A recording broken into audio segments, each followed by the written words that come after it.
foremost, I want to give all praises, honor, and glory to Yahweh, Bahasham, Yahweh Shai, Bahasham, Rakah Kudash. Double honors to the elders and the apostles of Great Millstone, and peace and blessings to the elect. And yeah, as I mentioned in the video I did earlier today, that there was a few articles here, that I wanted to go into.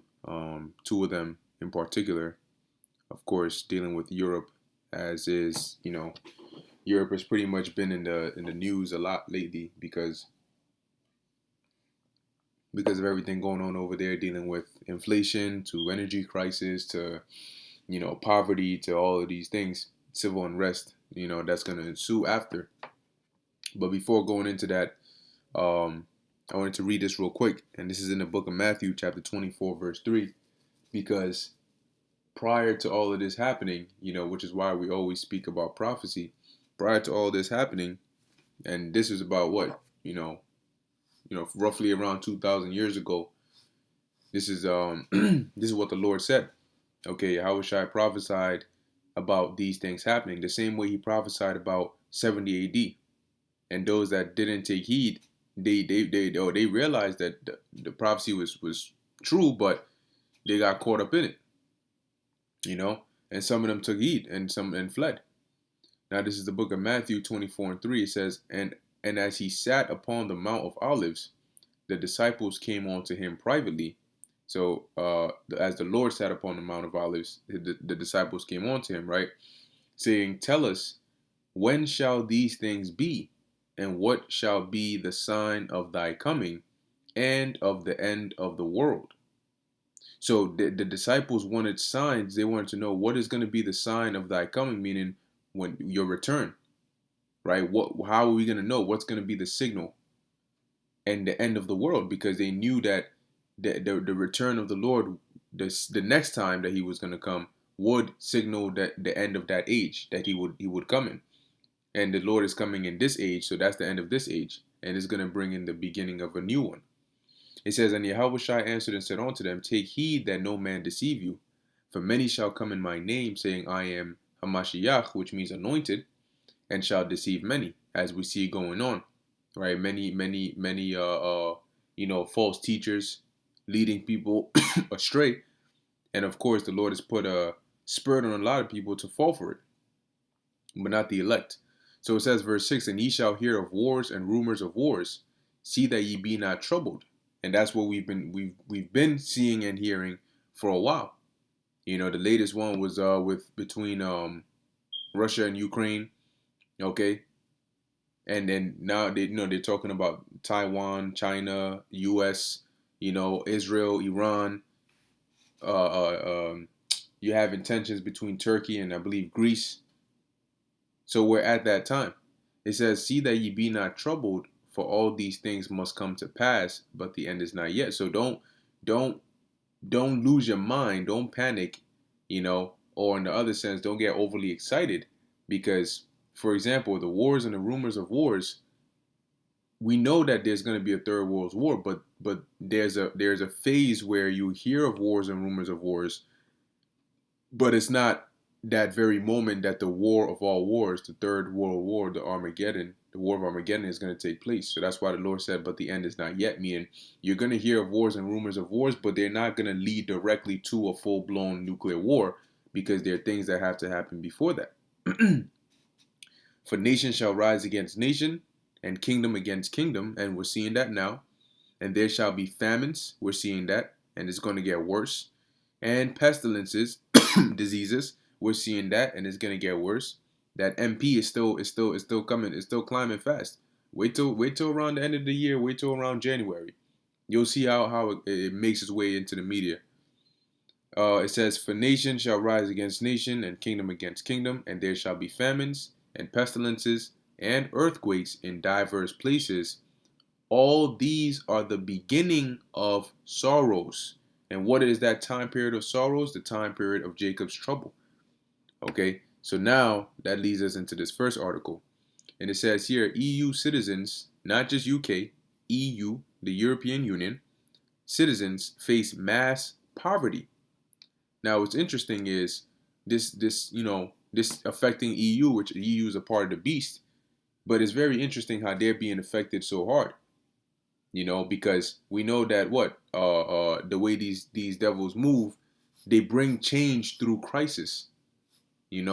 So, and we know that, of course, Europe is being a part of the beast is going to be one of the places where this change is gonna be is gonna hit either first or on a high level. So if they bring change through crisis, and now they're going through a crisis, then we can kind of put two and two together and see and know what time it is. It says faces mass poverty, right? Well, what would be a nice, good solution to that? Maybe something like a universal basic income. They've already mentioned it. Households will fall behind on their energy bills, analyst warns. Rising energy prices could lead to mass impoverishment in the EU. A professor at the University of Liege in Belgium told French news site Atlantico on Monday.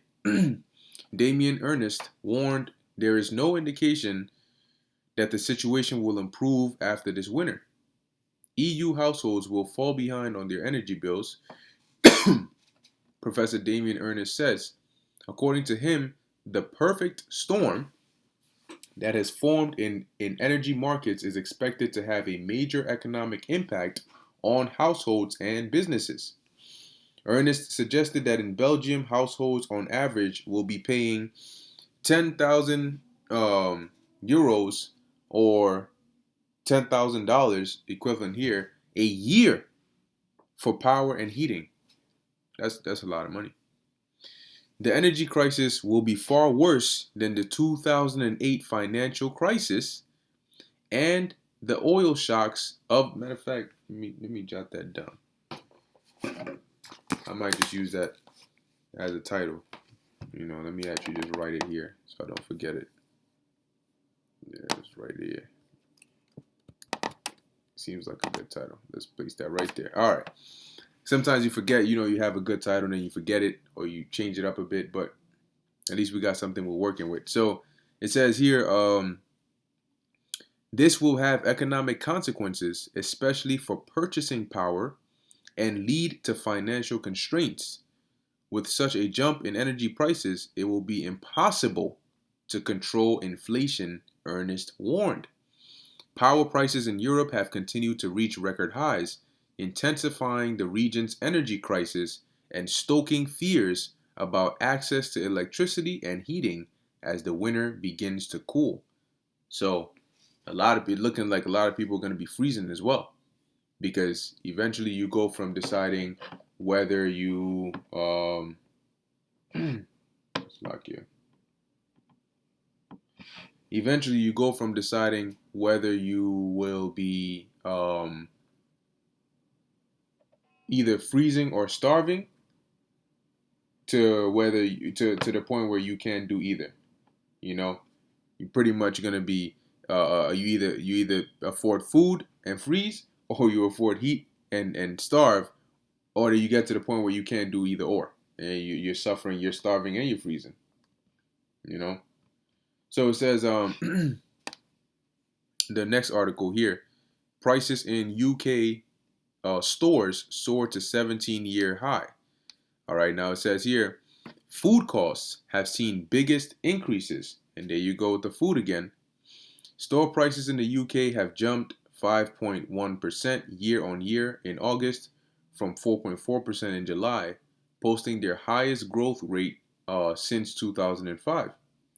Sky News reported on Wednesday, citing data from the British Retail Consortium, or the BRC, and research company Nielsen IQ. It says, according to the report, food prices surged at their fastest rate since 2008 to 9.3% from last year. Fresh food prices were 10.5% higher than last August, up from the 8% rise recorded in July, with products such as milk and margarine seeing the biggest price increases. And this is real life. This is happening. But once again, you have some people that just won't pay attention until it's too late. It says, according to the UK Office for National Statistics, or ONS, the rise in food prices is one of the key drivers of inflation. So energy prices is driving inflation. Food prices is driving inflation. I mean, it is looking like there might not be just a solid solution in sight, and I don't think that's what they want in anyway, right? So it says, which surged to 10.1% in July.